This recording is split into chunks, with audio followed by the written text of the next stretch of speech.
Turn around and put your hands behind your back. For what? You're being detained. On what legal basis? Suspicious behavior. Ongoing investigation. That doesn't mean anything by itself. I'm not taking your word for anything. What happens when a detective gets so locked into his own authority that he stops checking whether he even has legal ground to stand on? That was the shape of it. A public detention. Broad daylight. Parking lot traffic moving past like nothing unusual was happening. Detective Nolan Pierce had one hand on Adrian Cross's shoulder and the other near his cuffs, and he was treating a routine identity check like a personal challenge. Adrian stayed controlled. He kept telling Pierce there was a clean way to verify who he was. Pierce didn't want verification yet. He wanted compliance first. And that was the first real problem. Before this goes any further, drop where you're watching from in the comments. And if you follow stories about bad stops, rights, and officers wrecking their own careers because they couldn't slow down for 10 seconds, hit like and subscribe. This one got worse because the detective had multiple chances to fix it and kept passing on every one of them. Adrian Cross wasn't some loud guy trying to bluff his way out of a stop. He was 39, federal, experienced, and deep enough into undercover work to know that random street-level ego could do serious damage. He worked on a long-running task force that involved narcotics movement, shell businesses, and a couple of people who still didn't know the government was already inside their circle. His job depended on staying boring in public. No speeches, no drama, no flashing credentials unless he had to. That afternoon, he'd just finished a controlled meet near a strip plaza off the highway. The location made sense for the kind of people he was tracking. Busy enough to blend in. Ordinary enough to disappear. Gas station on one side, cell phone shop, check cashing place, a sandwich spot. Cars coming and going. Nobody paying attention unless something forced them to. Pierce was nearby on a local narcotics detail with 2 other officers. He'd been on the department a long time, long enough to build a reputation for being aggressive and short on patience. Some people inside the unit called that proactive. Others called it exactly what it was. Sloppy when his instincts took over. He liked stops where he controlled the tone from the first second. He liked being the one people had to answer to. He did not like being corrected. He noticed Adrian because Adrian fit a pattern only if someone already wanted to see one. A man sitting in a parked SUV for a few minutes, looking at his phone once, scanning the lot, then pulling out slowly after another vehicle left. Normal undercover behavior. Also, normal civilian behavior. Depends on whether you start with facts or start with suspicion and build backward from there. Pierce started backward. He pulled in behind Adrian as Adrian turned out of the lot and headed towards the frontage road. No traffic violation, no reckless move, no equipment issue, nothing clean. That mattered later. Right then, Pierce told dispatch he was making contact with a suspicious vehicle tied to possible narcotics activity in the area. Even there, he patted the ground under his own feet. Not a confirmed offense. Not probable cause. Just enough vague language to get moving. Adrian noticed him fast. That came with the job.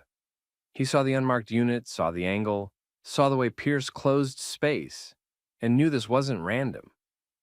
He also knew something else. A bad local stop could force him into a corner. Reveal too much and he could damage the operation. Reveal too little, and some detective with a badge problem could escalate the whole thing because he took caution as disrespect. Pierce lit him up near the edge of the gas station entrance. Adrian pulled over clean, engine off. Hands visible. Nothing sudden. He'd done this from the other side of the badge. He knew what a reasonable officer should see. A calm driver, no threat display, no weird movement, no sign of danger. What Pierce saw instead was resistance waiting to happen. Guys like him often did that. They treated calm people as suspicious when the calm person didn't seem impressed enough. Pierce approached hard, fast steps, shoulders squared, hand too close to his belt for a stop this thin.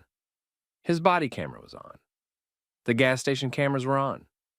2 people near the ice freezer had already started watching. That part matters because officers like Pierce usually think pressure works best in the first 30 seconds.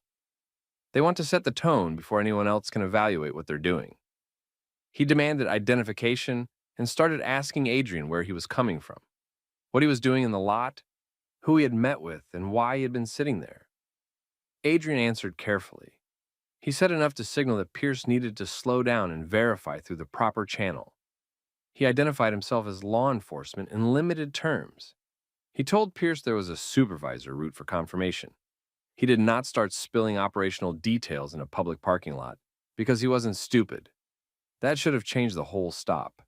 It didn't. Pierce looked at the credential wallet Adrian had partially presented and decided almost instantly that he didn't trust it. Not because he had checked it and found a problem, because Adrian had not handed over his entire world on demand. Huge difference. A professional officer hears limited federal identification and either calls it in, asks for a supervisor, or freezes the stop long enough to avoid making a career-ending mistake. Pierce did none of that. He pressed harder. He told Adrian to step out. Adrian complied. That part stayed consistent through the whole encounter. He wasn't trying to win a roadside argument. He was trying to keep the damage contained. Once outside the vehicle, he repeated that Pierce needed to verify him through supervision before this went any further.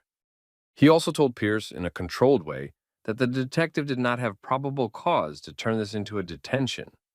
That hit Pierce the wrong way. Some officers can hear legal language and stay professional. Others hear it and think somebody is challenging the badge itself. Pierce was the second type. The stop stopped being investigative and started becoming personal. You could see it in how he repositioned. You could hear it in how short his responses got. He wasn't working toward clarity anymore. He was working toward submission. One of the other officers on scene, Officer Leah Mendez, started catching the shift. She wasn't in charge, but she wasn't blind either. She asked Pierce quietly whether dispatch had run the credentials path Adrian was offering. Pierce brushed it off. Said he was handling it. Said people claimed all kinds of things when they got cornered. Bad answer. Worse sign. Adrian stayed disciplined. He didn't raise his voice. He didn't try to educate Pierce line by line. He just kept giving him exits. Verify through a supervisor. Make the call. Use the route available. Pierce ignored every one. That's what made this ugly, not confusion, not split-second chaos, choice. By then, people at the gas station had phones out. One guy by the pump started recording openly. A woman near the mini-mart entrance did the same. Pierce noticed. It didn't calm him down. It boxed him in. Officers with fragile judgment hate looking unsure in public. Once that happens, some of them double down because backing off feels worse to them than being wrong. Pierce told Adrian to place his hands behind his back. Adrian asked what legal basis Pierce had for that detention. Not loud, not dramatic, just direct. Pierce gave him nothing solid. Suspicious behavior, ongoing investigation, non-compliance. The usual stack of weak phrases officers reach for when they're trying to make authority sound like probable cause. Adrian still didn't resist. He turned. He placed his hands behind his back. He let Pierce make the mistake in full view of the cameras. The cuffs went on in that gas station entrance with traffic rolling by and two local officers standing there knowing the stop had already gone too far. And once Pierce crossed that line, this stopped being a bad field contact and started becoming an internal affairs case with federal attention attached to it. Pierce had already crossed the line by putting Adrian in cuffs. From there, the stop became something else. He wasn't checking facts anymore. He was trying to justify a detention he had already made. He told dispatch he had a non-compliant subject claiming to be law enforcement and possibly tied to narcotics activity. It sounded clean over the radio. It didn't match the scene. Adrian had stayed calm the whole time. No resistance, no sudden movement, no threats. He had only repeated that there was a proper way to verify his identity. Pierce searched Adrian's pockets and went through his wallet. Federal identification was right there. That should have slowed everything down. A careful detective would have stopped, called a supervisor, and verified before going any further. Pierce kept pushing. He questioned Adrian like the problem was disrespect, not procedure. Adrian stayed tight with his answers because he was undercover and wasn't going to start exposing an active federal operation in a public parking lot just to satisfy a detective's ego. By that point, people at the gas station were already recording. Pierce saw the phones. Instead of backing off, he escalated. He told Officer Leah Mendez to check Adrian's vehicle. She paused and asked the obvious question. Did they have consent or probable cause? No. Adrian clearly said he did not consent to any search. He also warned that the vehicle could contain sensitive law enforcement material. That should have ended the idea right there. Pierce opened the vehicle anyway. Officer Mendez knew the stop had gone bad. She told Pierce he needed a supervisor. He shot back that he had control of the scene. He didn't. He had a handcuffed federal agent, weak justification, witnesses filming, and 2 officers starting to realize this was getting dangerous for everyone standing there. Adrian still didn't lose control. He didn't raise his voice. He didn't fight. He let Pierce keep burying himself on camera. Only then did Pierce call for a supervisor, not because he respected the rules, because he could feel the scene slipping. Sergeant Marisol Vega was on the way, and once she arrived, Pierce was going to lose the room fast. Sergeant Marisol Vega didn't need long to see the stop was off. She pulled in, got out, and started with the basics. Why was Adrian detained? What crime were they working with? What had he done before Pierce put him in cuffs? Pierce gave her the same loose answer he had been using the whole time. Suspicious behavior. Claimed law enforcement status. Possible narcotics link. That didn't hold up. Vega looked at Adrian. Calm, controlled, no resistance. Then she looked at the officers around Pierce. Mendez wasn't backing him. Boone looked unsure. That told her plenty before she even checked the rest. She asked Adrian what he had already told Pierce. Adrian repeated it the same way he had from the start. He identified himself in limited terms, explained that there was a proper verification route, and made clear that Pierce had ignored it. He also stated that the detention had no lawful basis, and that the vehicle should not have been touched without consent or cause. Vega turned back to Pierce and asked the question that should have been asked at the beginning. Had he verified the credentials through a supervisor or federal contact? No, he had not. That was bad enough. It got worse when Vega learned he had already gone through Adrian's wallet and opened the vehicle. At that point, the scene stopped looking like a tough street stop and started looking like exactly what it was. A detective forcing a bad decision further than he could defend. Vega didn't waste time. She took the identification herself, stepped aside, and made the call. Not dramatic, not loud, just a supervisor doing the job Pierce should have let happen earlier. A few minutes later, the answer came back clean. Adrian Cross was exactly who he said he was. Active federal, valid credentials, sensitive assignment. Local officers were not getting further details on the roadside. That should have ended Pierce right there. He still tried to protect himself. He started reframing the stop. Said Adrian had been evasive, said the scene felt wrong. Said he was being cautious. Same problem again. None of that creates probable cause. None of that justifies cuffing somebody and pushing into a vehicle after federal identification had already been presented. Vega didn't let him talk his way out of it. She ordered the cuffs removed. Pierce had to do it himself. That part matters. He had put Adrian in cuffs in front of civilians, junior officers, and cameras. Now he had to unlock them under supervision after verification proved Adrian had been telling the truth the entire time. No clean exit from that. Adrian brought his hands forward, rubbed his wrists once, and stayed composed.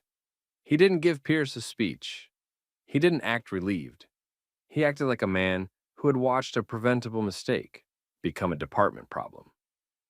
Vega returned Adrian's property and told the other officers to step back from the vehicle. Then she started controlling the damage. She asked Mendez for a clean timeline. She asked Boone what he had heard Adrian say. She told dispatch to preserve radio traffic connected to the stop. She also told Pierce to stop talking unless she asked him something directly. That was another bad sign for him. Supervisors don't lock an officer down on scene unless they already know the report is going to matter later. The people recording nearby were still there. A few had moved closer. Adrian noticed that, too. So did Vega. Public scene. Gas station cameras. Body cams. Dispatch logs. Civilian video. Pierce had built the worst possible setup for himself. Too many angles. Too many witnesses. Too little legal ground.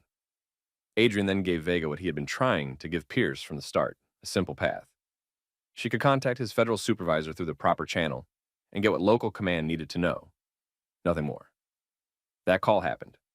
The response was controlled but direct. Adrian was operating under federal authority. The detention had interfered with sensitive work. Further contact would go through command. That changed the air around the stop fast. Pierce finally understood what he had done. He hadn't just overreached on a weak stop.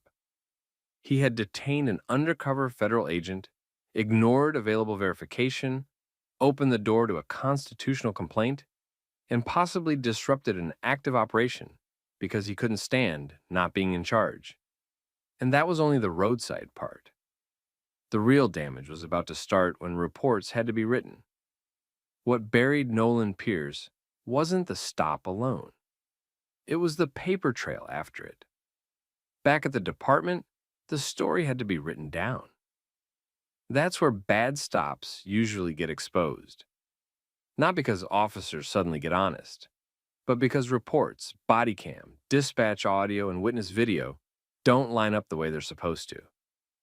Pierce wrote it like he was still trying to save the stop. He described Adrian as evasive. He suggested there was possible criminal activity tied to the area. He leaned on vague language instead of facts, because facts were the problem. The footage didn't show a threatening suspect. It showed a calm man giving him repeated chances to verify his identity the right way. The internal affairs got involved fast. That wasn't optional anymore.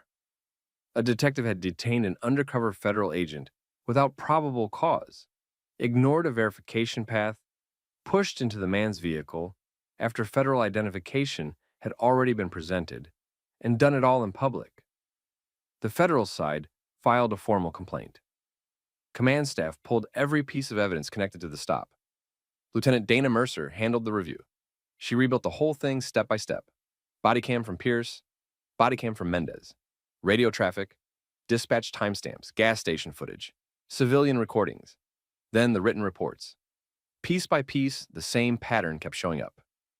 Adrian had stayed controlled. Pierce had escalated. Verification was available early. Pierce chose not to use it. The legal basis never got stronger. It got weaker the longer he kept going. That part destroyed him. A lot of officers survive one bad judgment call if they admit it early and the damage stays limited. Pierce didn't do that. He doubled down at the scene, then tried to frame the facts around his ego afterward. Internal Affairs notices that quickly. Supervisors do too. Once credibility breaks, everything attached to that officer starts shaking. The federal complaint made it worse. Adrian's supervisor confirmed that the detention had interfered with a sensitive operation. Local command didn't get every detail, but they got enough to understand the scale of the problem. Pierce hadn't just violated policy, he had created exposure for the city, damaged trust with federal partners, and risked compromising work he wasn't even cleared to know about. He was pulled from duty almost immediately. Then came the rest. Administrative review, use of authority findings, detention review, search review, report integrity review.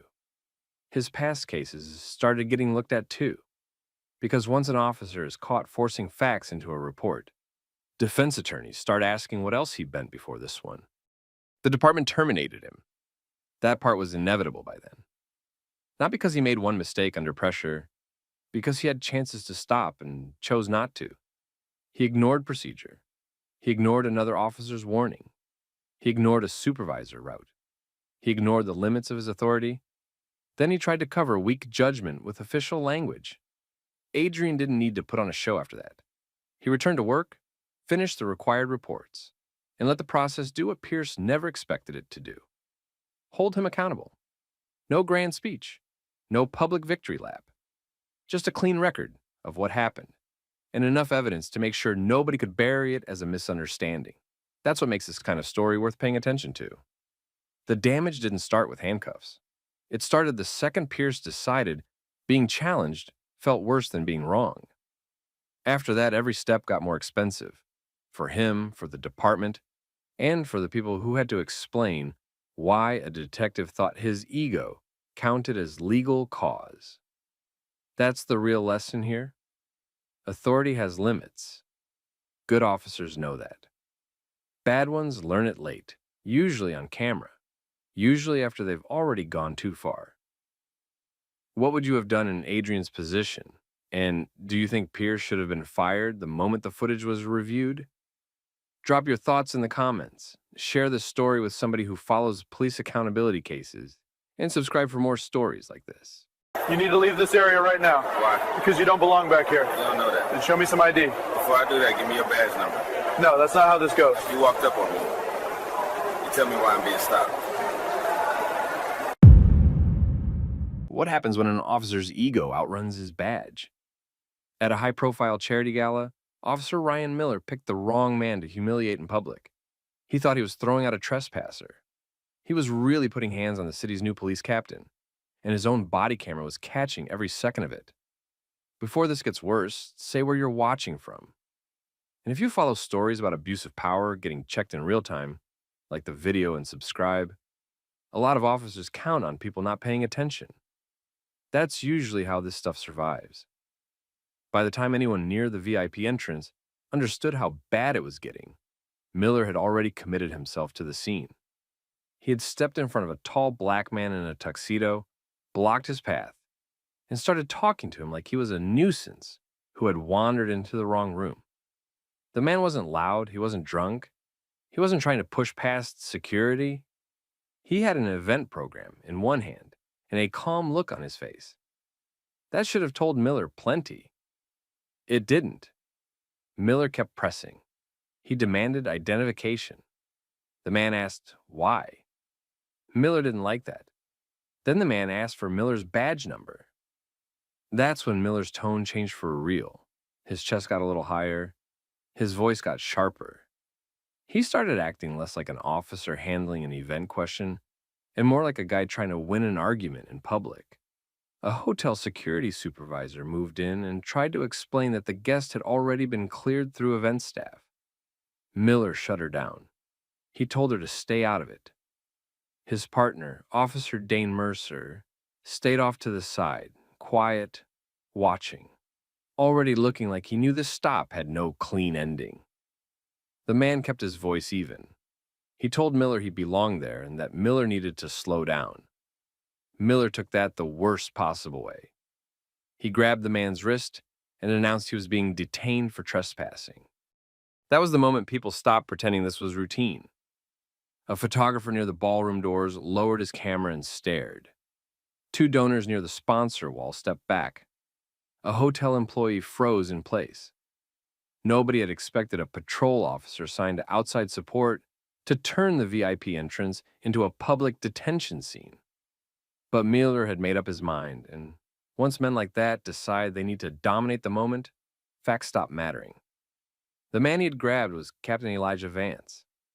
Miller didn't know that yet. Most patrol officers in the department only knew the name. The city had hired Vance quietly after months of pressure, lawsuits, and ugly press. The old leadership had a long habit of cleaning up headlines instead of cleaning up officers. Complaints stacked up, videos surfaced, internal reviews dragged on and somehow landed nowhere. The mayor needed someone new, someone hard to bully, someone who didn't owe the old guard a favor. That man was Vance. He had spent more than 2 decades in law enforcement and built a reputation most departments talk about wanting, but usually resist the second it gets uncomfortable. He believed in constitutional policing, clean paperwork, discipline that actually meant something, and supervisors who didn't protect bad behavior, just because the badge matched theirs. People downtown called him a reform hire. Officers who had things to hide called him something else. That night was supposed to be simple. The charity gala was one of those polished city events where everyone smiled too much and said all the right things about youth programs, neighborhood trust, and partnership. Money was being raised. Cameras were around. Local officials were there. The department had a visible presence, partly for security, partly for optics. It looked good on paper. Vance had come early and quietly. No formal introduction yet. No public speech before dinner. He wanted to see the event before the room filled up, check how security was being handled, and get a read on the officers working the detail. Smart move. He learned plenty in the worst possible way. Miller, 7 years on the job and way too comfortable with his own instincts, had been assigned to the perimeter and access points. Easy duty. Nothing complicated. He just needed to coordinate with hotel security, stay visible, and handle actual problems if they came up. Instead, he spotted Vance near the VIP corridor and built a whole story in his head in about 3 seconds. He saw a black man in formal wear standing near a restricted entrance and decided that was enough. That was the engine behind everything, not evidence, not behavior. Assumption first, aggression second. Then, the usual scramble to dress it up as police work. Body camera footage later showed Miller skipping every normal step that would have prevented the scene. He didn't ask security for confirmation, didn't request the event list, didn't radio a supervisor, didn't even start with a neutral question. He came in hot because he liked the feeling of controlling somebody in front of a crowd. Mercer could have stepped in early. He didn't. The security supervisor could only do so much once Miller made it physical. And Vance, to his credit, didn't posture. He didn't throw his title around the second Miller got disrespectful. He gave the officer room to correct himself. That part matters. People like Miller always act later like they were tricked. He wasn't tricked. He was given chances. He burned through all of them. Once Miller put hands on Vance, the whole thing shifted from rude to career-ending. He pushed him toward a column near the entrance, kept talking over him, and started repeating the trespassing claim, like saying it enough times would make it legal. Witnesses heard Vance tell him he was making a serious mistake. Miller kept going. He seemed almost proud of himself, like he thought he was cleaning up the event. He wasn't. He was walking himself into a wall he couldn't see yet. Then he reached for his cuffs. Miller kept the cuffs on and acted like that settled the question. From his point of view, once he had made it physical, the stop had to be justified. That's how officers like him think. They don't pause and correct themselves. They start building a story around whatever they already did. Captain Vance gave him nothing to work with. He didn't pull away. He didn't argue for the crowd. He didn't try to turn the moment into a shouting match. He stayed calm and told Miller he had every chance to verify who he was before putting hands on him. Miller answered by talking over him and repeating trespassing, like saying it enough times would make it true. That didn't help him because too many people had already seen how it started. Security had tried to fix it. Event staff had tried to explain that the guest was cleared. Mercer had stood there long enough to know Miller was forcing this. None of that stopped him. He wanted to control more than he wanted facts. People near the ballroom entrance had their phones up by then. Nobody was making a scene, but everyone was watching. That made Miller worse. He started pushing harder because he didn't want to look unsure in front of a crowd. That's one of the dumbest things an officer can do, and it happens all the time. Pride takes over. Then judgment disappears. He demanded identification again. Vance told him that question should have come before the cuffs. Miller didn't like that answer, so he started adding more words to the stop. Now it wasn't just trespassing. He started talking about obstruction too. He was trying to thicken the story while standing inside it. The event coordinator came over with the security supervisor and tried again to clear it up. Vance's name was on the list. His access had already been approved. The VIP entrance team knew he was supposed to be there.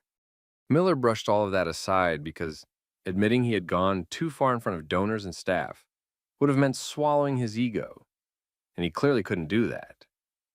Then he made the decision that ended the whole thing. He reached into Vance's jacket, took the wallet himself, and opened it right there at the entrance. He was trying to prove that the man in cuffs had been bluffing. Instead, he found official department credentials, identifying him as Captain Elijah Vance, the city's new police captain. That was the end of Miller's confidence. It dropped out of him the second he saw the shield. Mercer saw the identification a moment later and stopped pretending this might still work itself out. The security staff didn't need to say another word. The event coordinator didn't need to explain anything else. Miller had already done the damage, and now he knew exactly who he had done it to. Vance stayed calm. That part mattered. He didn't turn it into a speech. He told Miller to remove the cuffs. Then he told Mercer to call internal affairs and get a command supervisor to the hotel immediately. Mercer moved fast this time, which only made him look worse. He had stood around when the stop was bad, but the second rank entered the picture. He found his urgency. Miller got the cuffs off, but by then the scene had already changed. Hotel management was at the entrance. Staff were confirming that Vance had been expected. Security had the access log. Guests were whispering because enough people had seen the detention to know something serious had happened.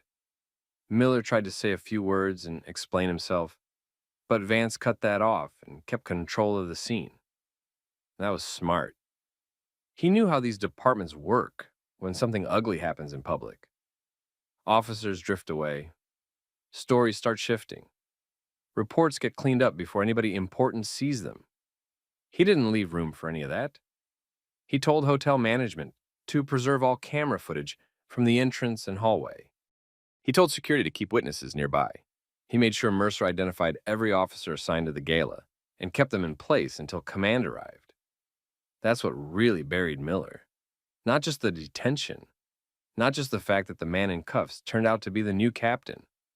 It was the full record of what he had done before he knew who Vance was. He had ignored security. He had ignored event staff. He had brushed aside every chance to verify the situation without force. He had treated a calm, well-dressed guest like a suspect because he decided on sight that the man didn't belong. No supervisor could clean that up. Word started moving through the hotel fast. The gala had city officials, donors, department leadership, and local press in the building.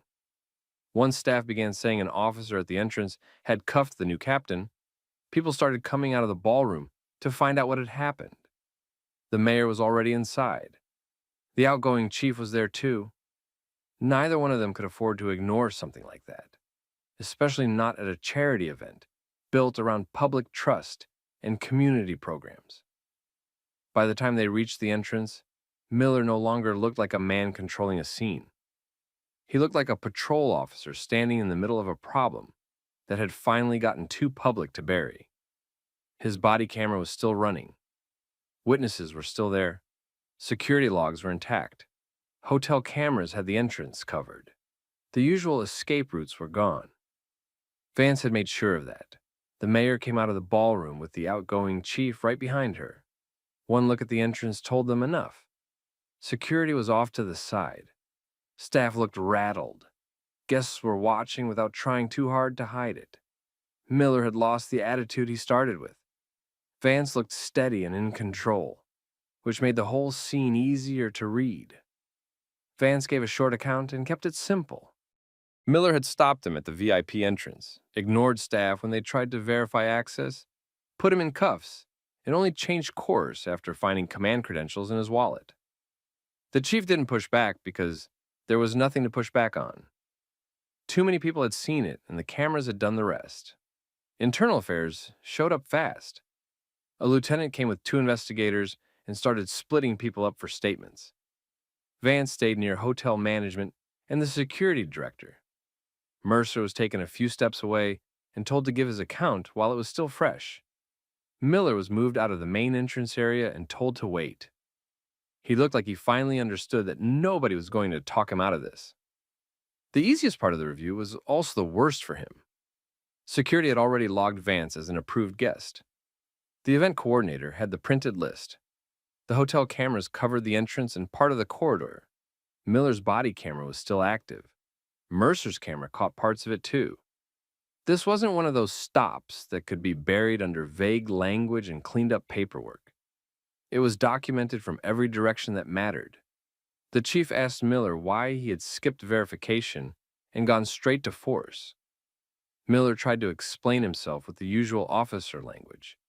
He said the location was sensitive. He said the man near the restricted area raised concern. He said the refusal to identify himself forced a quick decision. None of it held up. Staff had tried to verify Vance right there. Security had tried to stop the detention before it got physical. Miller had decided he was right before anybody else could answer the question for him. That was the part that destroyed him. He had not been confused. He had been stubborn. The mayor stayed quiet for most of it, but she didn't need to say much. This gala was supposed to show the city's reform message in the best light possible. Donors were inside. Cameras were around. The department was trying to look disciplined and credible. Instead, one of its own officers had just handed everyone a live example of the problem. Internal Affairs took Miller's weapon at the hotel. Then they removed him from active duty on the spot. That happened in the same building where he had been trying to put on a show. His badge came off next. He was told he was being held out of service pending emergency review and would remain available for formal questioning. A few minutes earlier, he had been throwing his weight around at the entrance. Now he was standing in a hallway, while his chain of command treated him like a liability. Mercer wasn't clear either. He hadn't started the stop, but he had watched it unfold and let Miller keep going after the problem was obvious. The investigators made note of that immediately. He had heard security trying to fix it. He had seen Vance stay calm. He had enough time to stop his partner from making it worse. Instead, he chose the safer route for himself and stayed quiet until rank forced him to move. Statements started lining up in a way that left Miller no room at all. The security director said she had told him Vance was approved. The event coordinator backed that up and produced the list. The photographer near the doors said Miller had come in aggressive from the start. 2 donors said the same thing. Hotel staff confirmed that the stop looked personal before it ever looked official. Nobody described Vance as combative. Nobody described him as suspicious. The story Miller had tried to create at the entrance was already collapsing under basic witness accounts. Then Internal Affairs pulled his record. That opened a bigger problem for the department. Miller didn't have a clean file ruined by one reckless night. He had a pattern. Prior complaints had flagged the same issues over and over. Escalating too fast. Getting disrespectful during routine contact. Treating pushback like defiance. Like taking ordinary situations and turning them into control contests. Supervisors had seen it. They had just never done enough about it. That's how officers like Miller stay on the street. Not because nobody knows. Because nobody wants to own the cleanup until the damage gets public and expensive. Under the old command, he had been managed instead of corrected. Small discipline.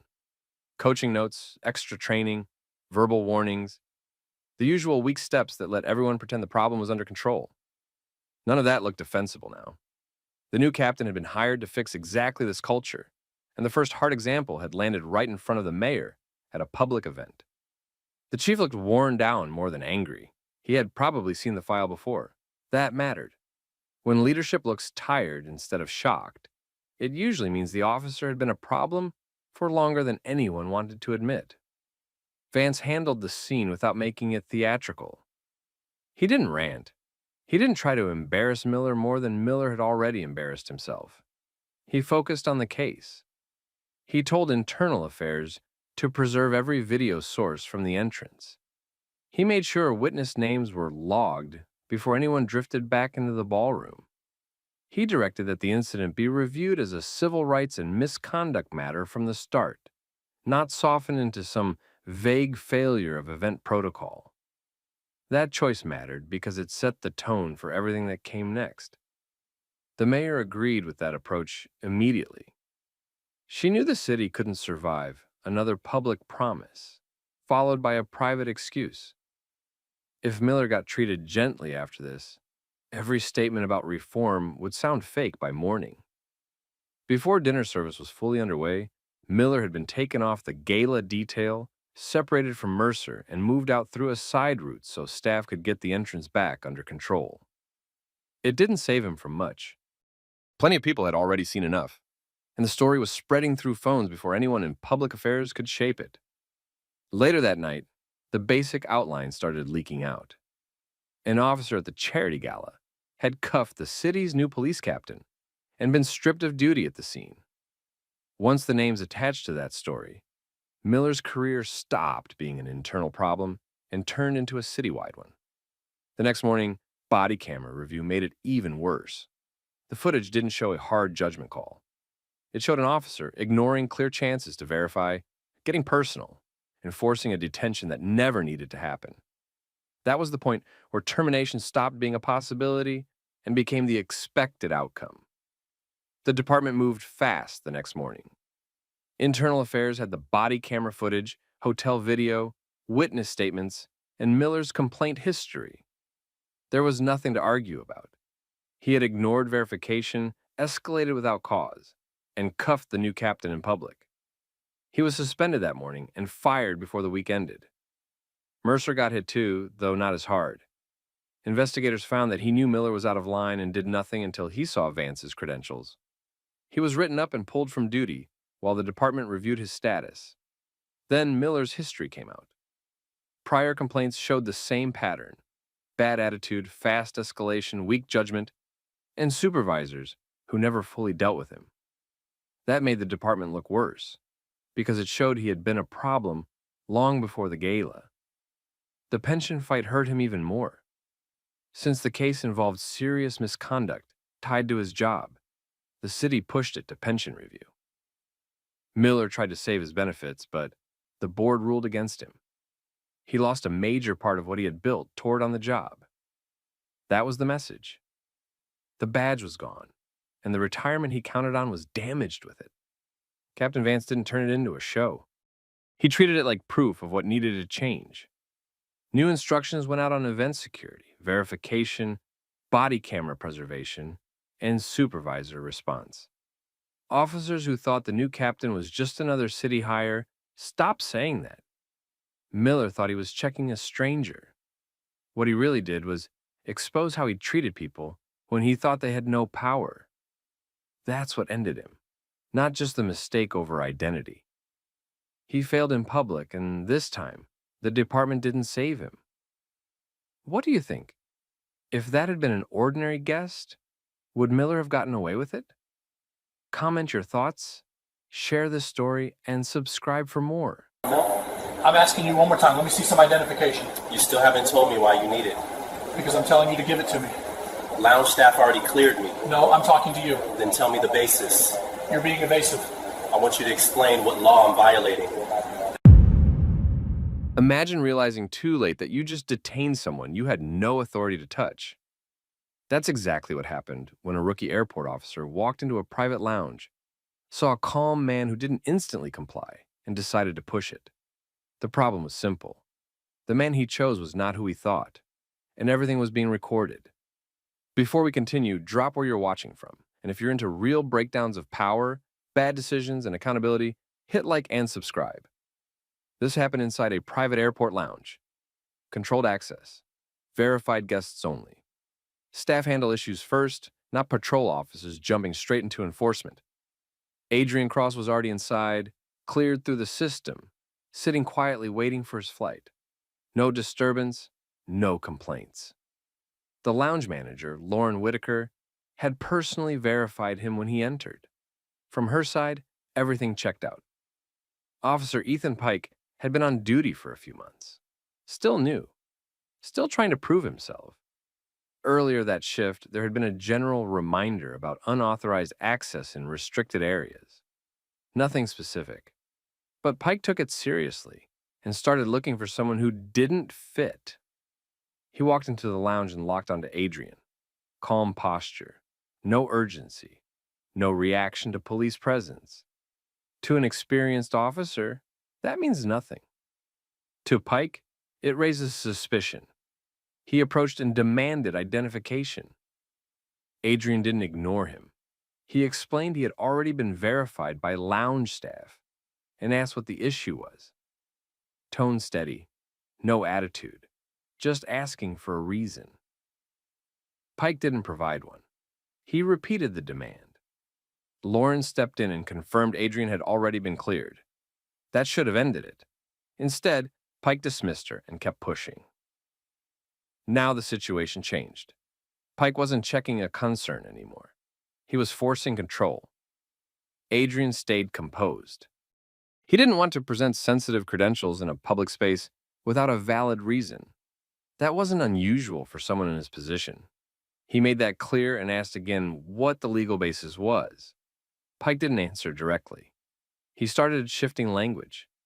First, it was a request. Then it became suspicious behavior. Then non-compliance. People in the lounge started paying attention. Phones came out quietly. No one interrupted, but no one ignored it either. Adrian stood up, hands visible. No sudden movement. He asked again if he was being detained. Pike said yes. Adrian asked for what? Pike said obstruction.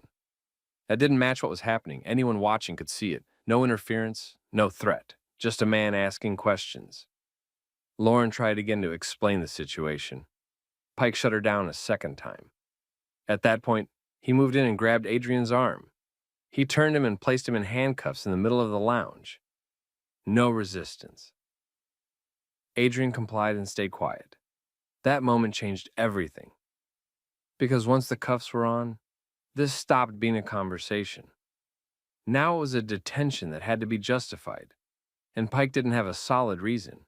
He radioed it in, describing Adrian as uncooperative and suspicious. That version didn't line up with what was happening in the room. That difference was going to matter later. He then started moving Adrian towards the exit area. More people saw it, more angles, more recordings. Adrian didn't argue. He kept his responses short. He understood what mattered now. It wasn't convincing Pike. It was letting the situation play out without escalation. Meanwhile, Pike had already committed to his version of events.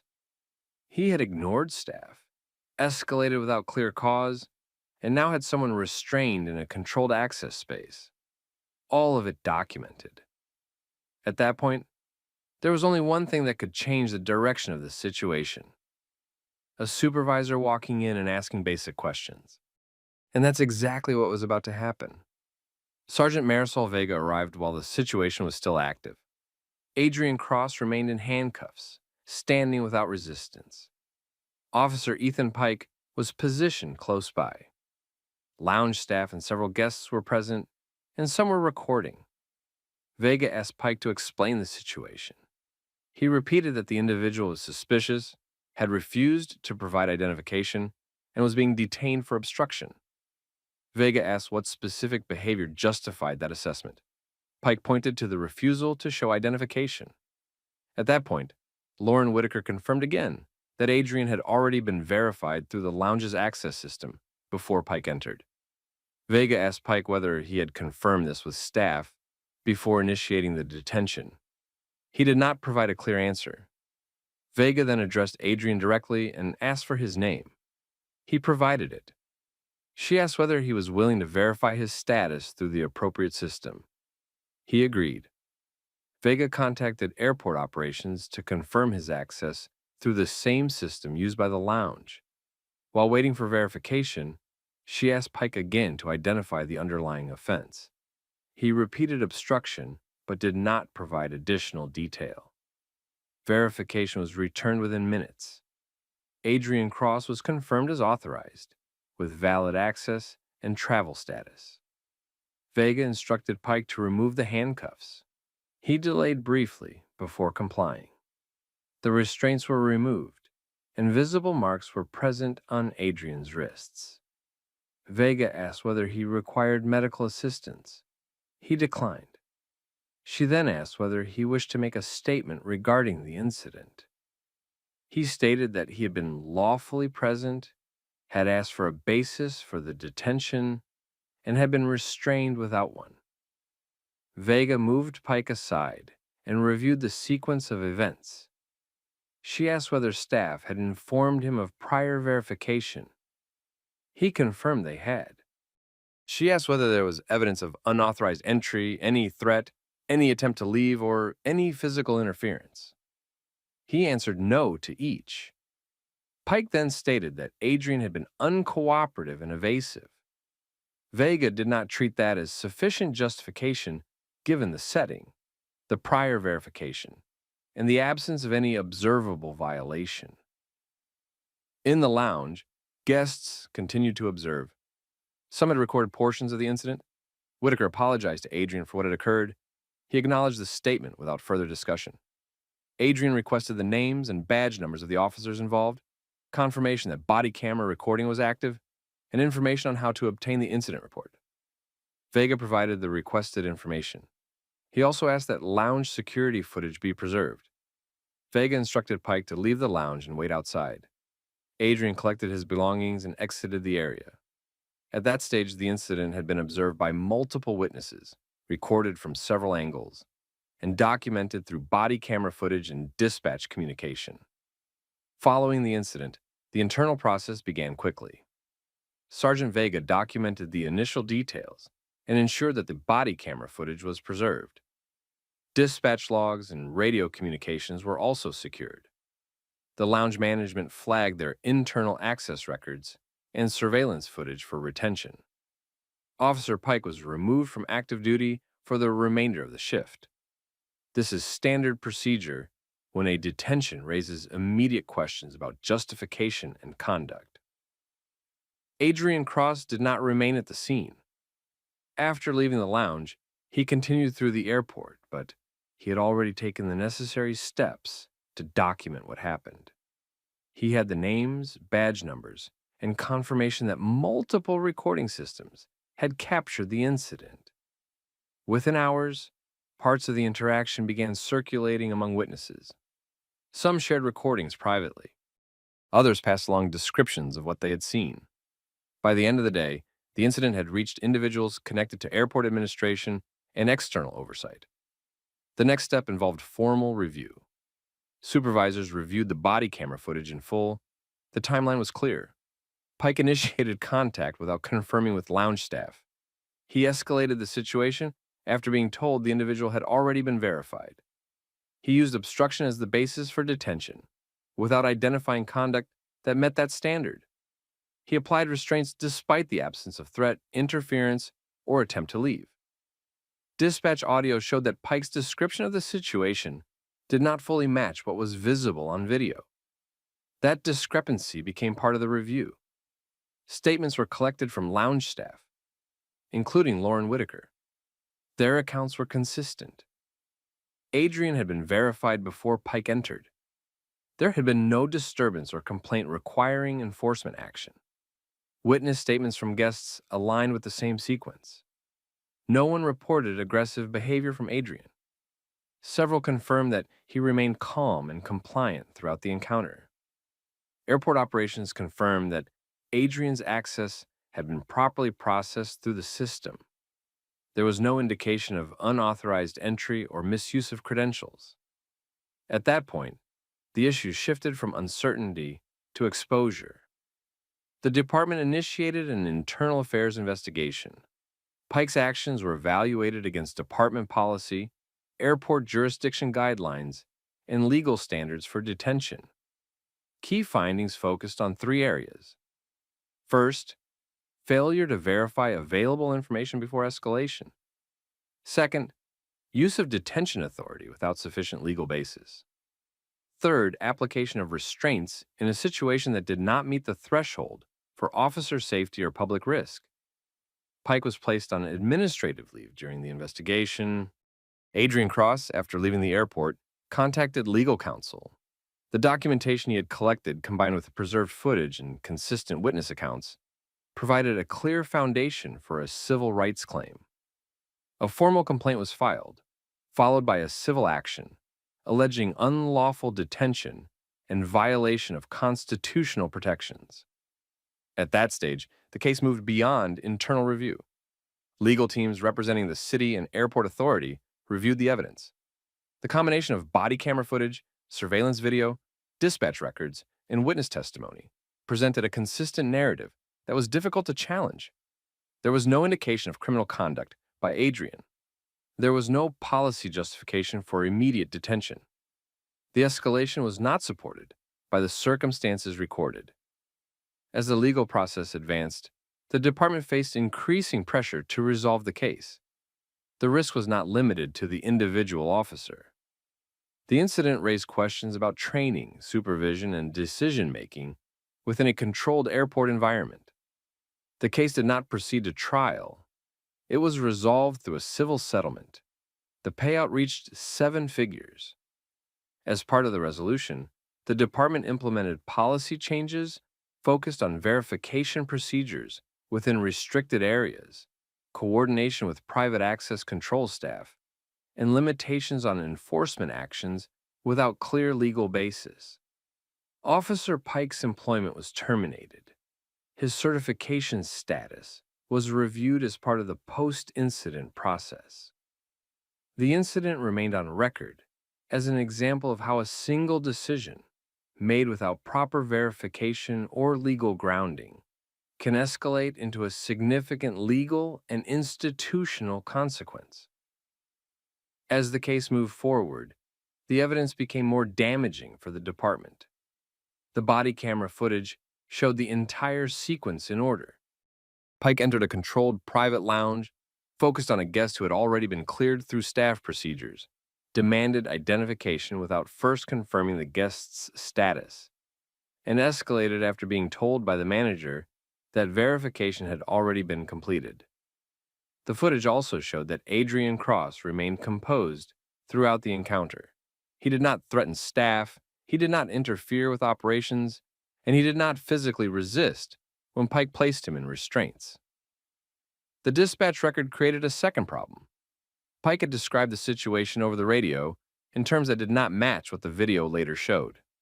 That mattered in review, and it mattered even more once attorneys became involved. When an officer's recorded description of a detention does not line up with body camera footage, the department loses room to defend the officer's judgment. It becomes harder to argue that the officer made a reasonable mistake. It starts to look like the officer was trying to justify a decision after the fact. The lounge access logs confirmed that Adrian's entry had been properly processed before Pike ever approached him. Airport operations verified the same thing. Staff statements were consistent. Lauren Whitaker reported that she had told Pike directly that Adrian had already been cleared. Other employees confirmed that there had been no disturbance before Pike intervened. Guest statements added the same basic picture. The man in cuffs had remained calm. The officer had not taken the available steps to verify the situation before escalating. Internal Affairs reviewed the footage, the reports, the dispatch audio, and the witness statements together. That is where the case became less about one bad moment and more about a pattern of bad decision-making compressed into a few minutes. Pike had bypassed an obvious verification process. He had ignored staff information that directly addressed his stated concern. He had treated a request for lawful justification as obstruction. He had moved from questioning to detention without a clear factual basis. In a standard airport patrol setting, that was serious enough. Inside a private lounge with controlled entry records and multiple independent witnesses, it was worse. Adrian Cross hired counsel soon after the incident. His attorneys did not have to build the case from guesswork. The record had already been preserved. They had body camera footage from the officer, surveillance from the lounge, dispatch communications, access logs, staff statements, and independent recordings from guests. Cases become expensive for cities when the facts are simple and the evidence aligns from every angle. This was that kind of case. The legal claim focused on unlawful detention, excessive force in the context of an unsupported restraint, and violation of constitutional protections. The argument was not complicated. Adrian had been lawfully present. He had already been verified. He had not engaged in threatening or disruptive conduct. He was detained anyway. Once those points were supported by the department's own records, the defense position narrowed quickly. The department initially tried to frame the incident as a fast-moving judgment call in a sensitive airport environment. That position did not hold up for long. A fast-moving judgment call still requires an underlying basis. Reviewers could see the Pike had lower-level options available at every stage. He could have confirmed with the manager. He could have checked access status before escalating. He could have waited for a supervisor before using restraints. He did none of those things. Depositions made the situation worse for the defense. Pike was asked to explain the legal basis for the detention, the point at which he concluded a crime had occurred, and why he disregarded information from lounge staff. His answers were inconsistent with both the footage and his own radio call. Sergeant Vega's testimony reinforced the problem. She confirmed that by the time she arrived, there was no observable conduct supporting the detention and no evidence of unauthorized access. Her actions at the scene, including ordering the removal of the handcuffs and securing the documentation, were difficult for the city to explain away if they wanted to maintain that Pike had acted within normal bounds. The City and Airport Authority then faced the practical side of litigation. A jury would not need technical interpretation to understand the footage. A calm traveler in a controlled access lounge had been restrained after staff confirmed he belonged there. That is the kind of visual record that shapes a case before the first expert ever speaks. Once that reality set in, the calculus changed. The question was no longer whether the city could win cleanly. The question was how much damage would follow if the case went to trial in full public view. The matter ended in a 7-figure settlement. The exact terms were negotiated through civil counsel, but the structure reflected what the evidence had already established. The payout addressed the unlawful detention claim, the visible use of force, and the exposure created by a preventable incident in a highly controlled environment. It also reflected the department's litigation risk. Cases do not settle at that level because of confusion. They settle there because the record is difficult to defend. Pike's employment was terminated before the civil case fully closed. The department also initiated a review of his certification status and forwarded the incident through the relevant administrative process. His short career ended with a body camera file that documented each bad choice in sequence. No supervisor had to guess what happened. No one had to reconstruct the timeline from memory. He had preserved the evidence himself. The department announced policy changes after the settlement. Officers assigned to airport details received updated training on jurisdiction limits inside private access areas, coordination requirements with lounge management and airport operations, and the legal threshold for detention in spaces where identity and access can be verified through existing systems. Supervisors were directed to review any enforcement action in controlled hospitality areas involving prior staff verification. The changes were designed to reduce the chance of another officer turning a routine inquiry into a civil rights claim. For Adrian Cross, the case ended in a way that was legally favorable but still unnecessary. He had not gone to the airport looking for a confrontation, and he had not created one. He was moving through a secured travel process on official business when a young officer decided that calm refusal to submit without cause was enough to justify force. The legal outcome did not change that. It only documented it and put a cost on it. That is what made the case significant. It was not complicated. It did not depend on disputed facts or unclear video. It showed what happens when an officer mistakes confidence for threat, ignores the systems already in place, and uses detention as a shortcut. The result was not just embarrassment. It was financial liability, internal discipline, policy revision, and a permanent record attached to the officer who made the decision. That was the full sequence. A routine airport assignment turned into an unlawful detention inside a private lounge, was captured from multiple angles, and ended with a 7-figure settlement and the end of a rookie officer's career. If you want more stories in this style, subscribe to the channel. I asked you for ID 3 times. Give it to me now. You still haven't given me a lawful reason to You're demand refusing to cooperate.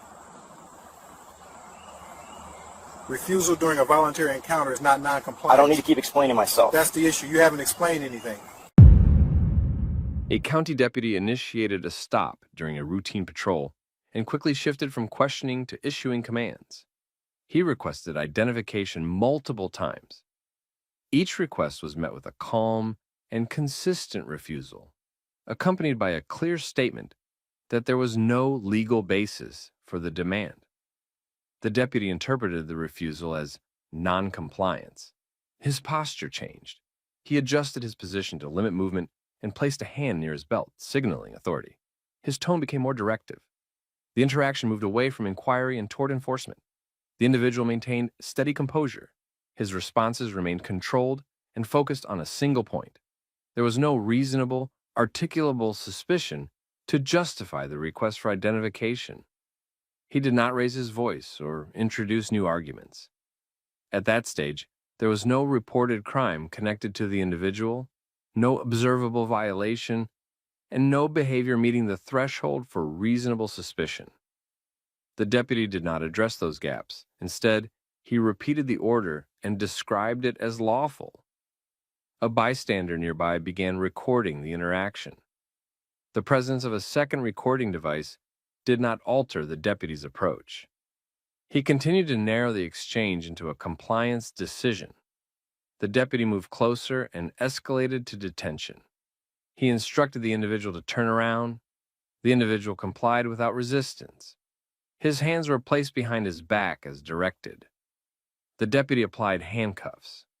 The action was carried out in a controlled manner, but without a clearly established legal foundation. At that point, the encounter shifted from a disputed stop to a potential constitutional violation. Following the detention, the deputy began explaining his reasoning. The explanation introduced after the fact did not align with the earlier absence of articulated suspicion. The sequence of actions and justifications lacked consistency. The individual did not argue during the detention. He remained silent and compliant while the deputy continued speaking. The bystander maintained continuous recording from across the street. The deputy's account contained gaps. There was no specific incident tied to the individual, no consistent explanation for the stop, and no established legal threshold supporting the detention. The deputy was not aware of the individual's background at the time. The man he had detained was a retired Supreme Court justice with extensive experience in constitutional law. He understood the legal implications of each step in the encounter and allowed the process to continue without interruption. By that point, the outcome was no longer determined by the exchange on the sidewalk. The interaction had been documented, and its review would depend on the recorded evidence rather than the deputy's on-scene interpretation. The encounter began earlier that morning in a residential neighborhood during routine patrol. The deputy had been assigned to monitor the area following general reports of minor disturbances, none of which were tied to a specific suspect or ongoing incident at that time. He observed a man walking along the sidewalk. The activity itself was ordinary. There were no visible indicators of criminal behavior, no matching descriptions from recent reports, and no calls in progress that would have justified immediate intervention. Despite that, the deputy chose to initiate contact. He approached and asked for identification. The request was made without referencing a specific reason.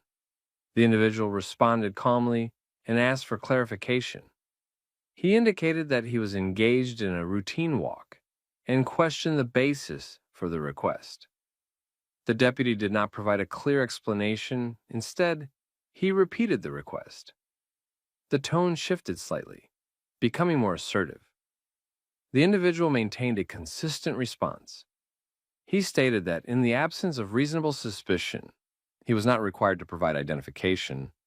At this stage, the interaction remained voluntary. There were no commands to stop movement, no physical contact, and no indication that the individual was being detained. The deputy still had the option to disengage or clarify his reasoning. He did neither. He continued pressing for identification, framing the request as a matter of compliance rather than legal justification. The individual did not change his position.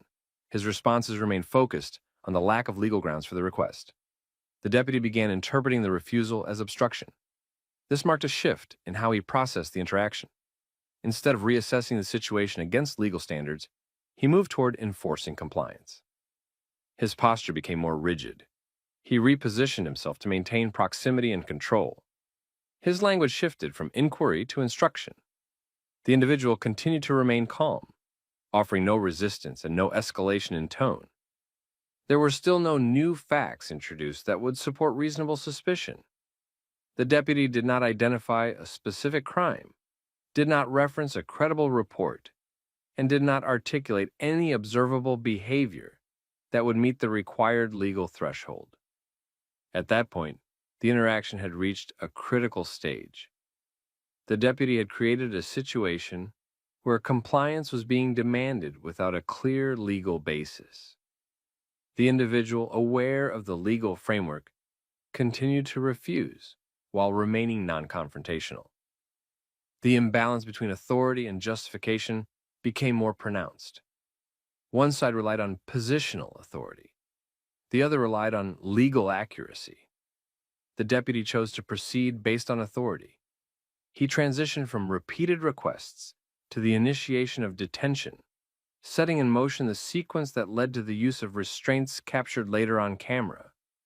The escalation became more evident once the detention had already taken place. Within minutes, a supervising officer arrived on scene.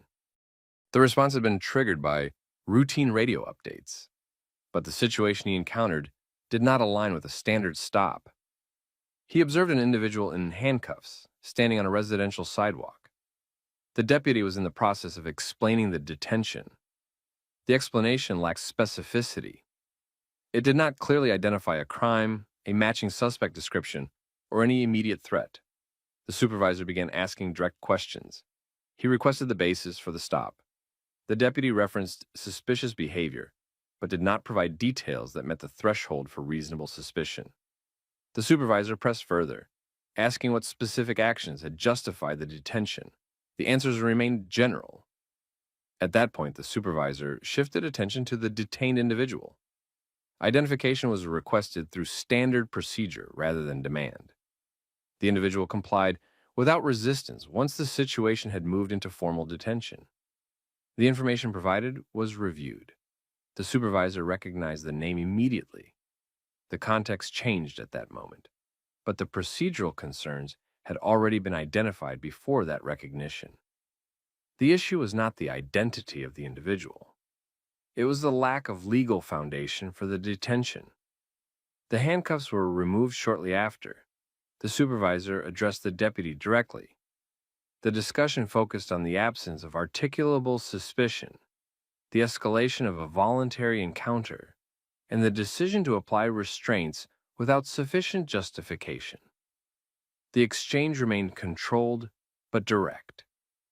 The deputy's earlier reasoning did not hold under review.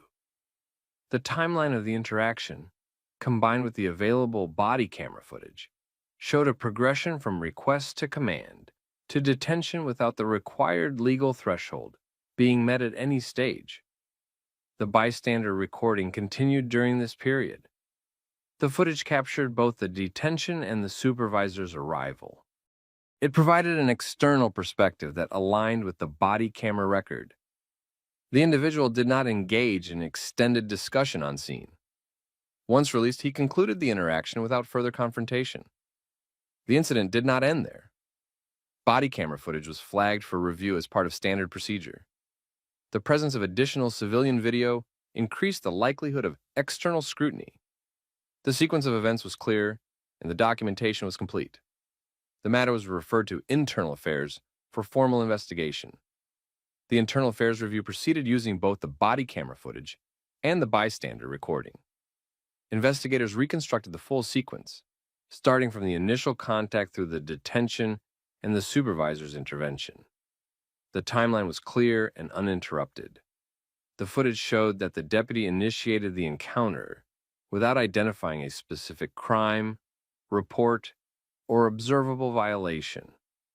The request for identification was repeated several times, but no additional facts were introduced to justify escalation. When the interaction shifted from voluntary contact to detention, that transition was not supported by reasonable suspicion. Investigators focused on consistency between what was said in the moment and what was later documented. The deputy's report described the individual's behavior as suspicious. The footage did not support that claim. The individual's conduct remained steady throughout. He walked, stopped when approached, responded calmly, and did not attempt to leave once the deputy escalated the interaction. There were no sudden movements, no evasive actions, and no indicators of criminal activity. The review also examined how authority was applied. Department policy requires officers to clearly distinguish between a voluntary encounter and a detention. A voluntary encounter allows a person to decline requests and disengage. A detention requires specific, articulable facts. In this case, the deputy treated a voluntary interaction as if it already met the threshold for enforcement. That decision shaped everything that followed. Once the deputy framed the refusal as non-compliance, he moved toward control rather than reassessment. The escalation to physical detention occurred without new information. The use of handcuffs further elevated the seriousness of the situation, despite the absence of a legal foundation. The presence of two recordings limited interpretation.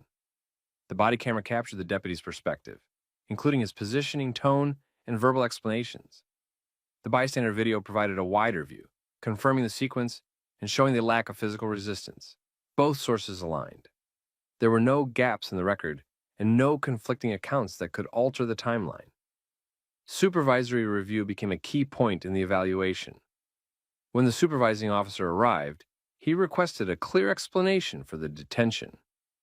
The deputy did not provide one that met the required standard. The supervisor identified the issue before confirming the individual's identity. The absence of reasonable suspicion was evident based on the interaction itself. The removal of handcuffs followed shortly after.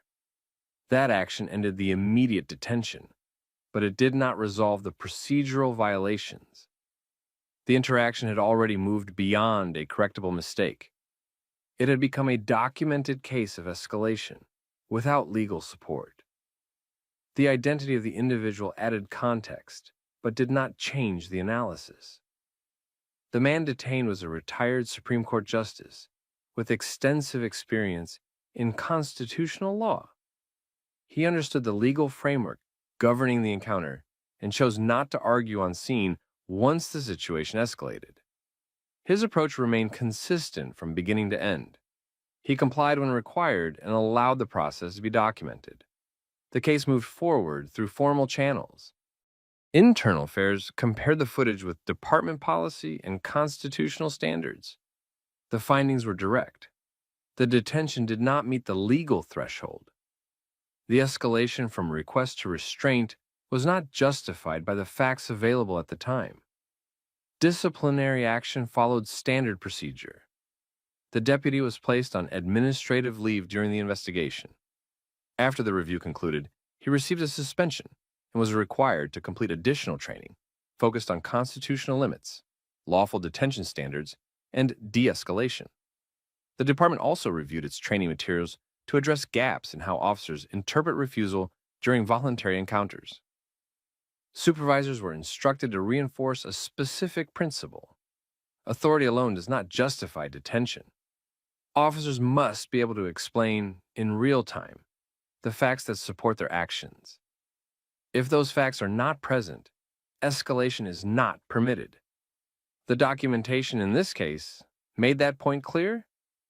There was no dispute over what occurred. The recordings showed each step. The deputy's decisions were visible and traceable. The lack of legal basis was not inferred. It was demonstrated through the sequence itself. The individual did not extend the encounter beyond what was necessary. After being released, he did not argue further on the scene. The matter proceeded through review and documentation rather than confrontation. That decision kept the focus on the process rather than the moment. The outcome remained within administrative and procedural boundaries. The case did not rely on conflicting testimony or interpretation. It relied on recorded evidence and established standards. The conclusions were based on what could be seen and heard, not on assumptions or later explanations. This incident illustrates a consistent issue in enforcement situations.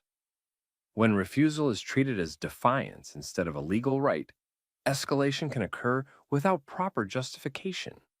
Once that escalation happens, the consequences extend beyond the initial interaction.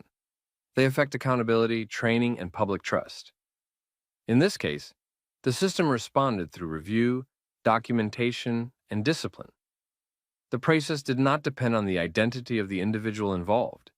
It depended on the clarity of the evidence and the standards applied during evaluation. The recordings ensured that the